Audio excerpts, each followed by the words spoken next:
विश्व के कोने कोने में यूट्यूब के द्वारा हमें गुरु मानकर वैदिक संस्कृति में आगे बढ़ने वाले मेरे प्रिय मित्रों, शिष्यों, सज्जन और सन्नारियों, सुनिए दिव्य ज्ञान की बात।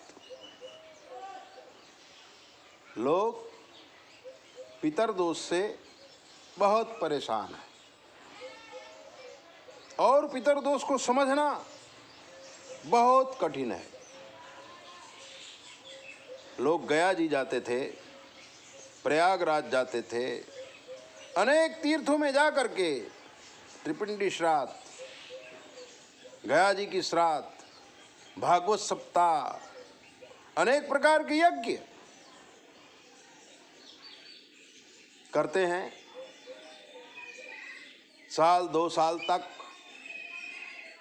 उनका जीवन अच्छा रहता है, लेकिन ये पितरदोष फिर से प्रफुल्लित हो जाता है और जिस पंडित के पास जाते हैं वो यही कहता है कि आपको पितरदोष है। सारी बातें पंडित तो आपको नहीं बताता है और कई जगह पर आपने पितरदोष की विधि भी कर दिया है, इसलिए धीरे धीरे आपके अंदर अश्रद्धा घुसने लगती है। ये भी पितरदोष का कारण है। पितरदोष की एक अलौकिक कहानी मैं आपको बताऊंगा आज, जो मेरे जीवन में घटी है। लखनऊ शहर बड़ा सुंदर शहर, वहां पर एक औरत रहती थी। औरत का नाम था निर्मला।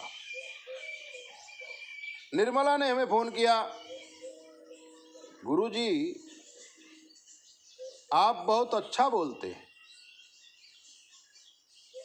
आपकी समझाने की शक्ति भी बहुत अच्छी है, मैं आपसे प्रभावित हो गई हूं, इसलिए मैंने आपको फोन किया है।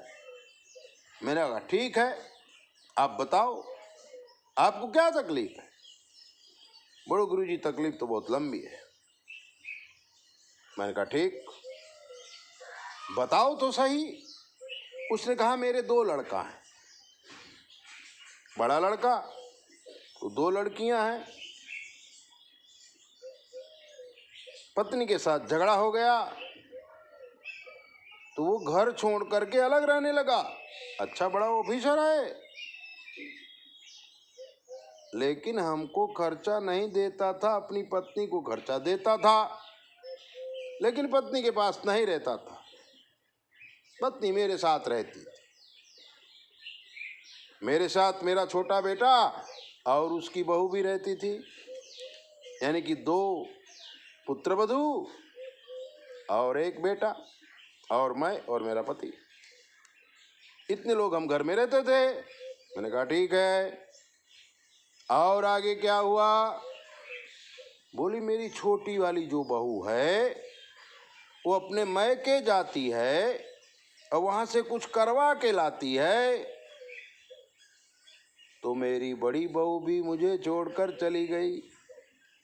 मैंने कहा मैके गई? बोले नहीं, मेरा बड़ा बेटा उसको एक भाड़े का मकान ले दिया, 2 बेटियां हैं, उसको खर्चा देता है, बहू अलग रहती है, बेटा अलग रहता है। मैंने कहा ठीक, छोटी बहू का क्या हुआ? तो बोले छोटी बहू भी मेरे बेटे के साथ झगड़ा करके मैके चली गई और वहां से केस लगा दिया। मैंने कहा उसको क्या बच्चे हैं? बोले उसको 1 ही बेटी है। कितने साल हो गया? बोले 5 साल हो गया। मैंने कहा बेटे ने दूसरी शादी की? बोले नहीं, अभी डिवोर्स हुआ नहीं। उसको खर्चा देते हैं? बोले हाँ, छोटा बेटा कमाता है, वो भी ऑफिसर है और वो भी अलग रहने चला गया है, मेरे पास नहीं रहता है, अपनी पत्नी को तो खर्चा भेज देता है। मैंने कहा ठीक है। मैंने कहा आपके पति देव? बोले मेरा पति तो बहुत हरामी है, वो मेरे ऊपर भी तंत्र मंत्र करता रहता है, अरे मैंने कहा यार, जो औरत अपने पति को हरामी बोल दे और उसमें शंका करे, और इतनी उम्र हो गई है, दो दो बेटे दो दो बहुएं हैं, बहुओं को भी बच्चे हैं, और ये स्त्री अपने पति को गाली देती है। मैं गर्म हो गया।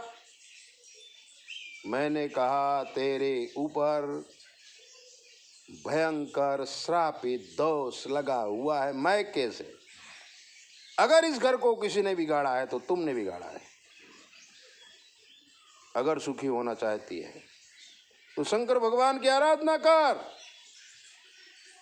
बोले मैं दिन दिन भर आराधना करती हूँ, आप कुछ रास्ता दिखाओ।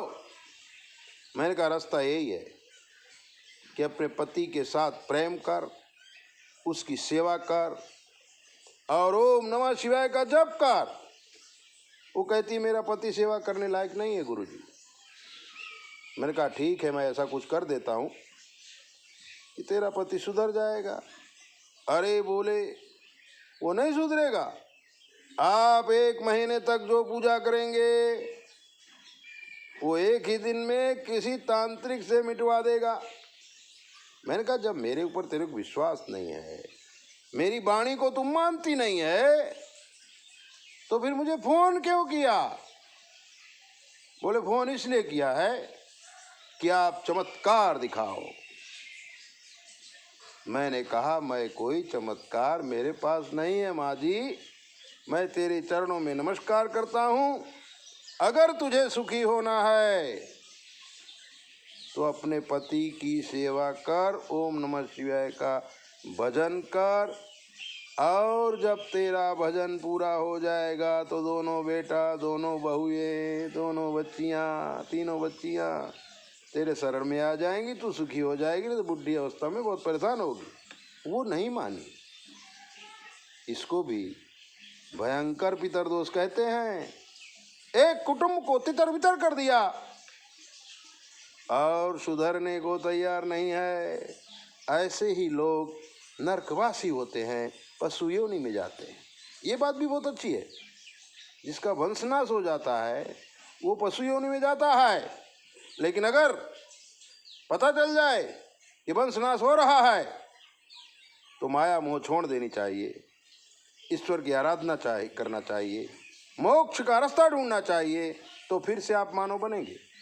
वरना पशु योनि आपके लिए तैयार है। जय बोले। अपना ध्यान रखो। 9825200108 पर फोन करके कुछ भी पूछो।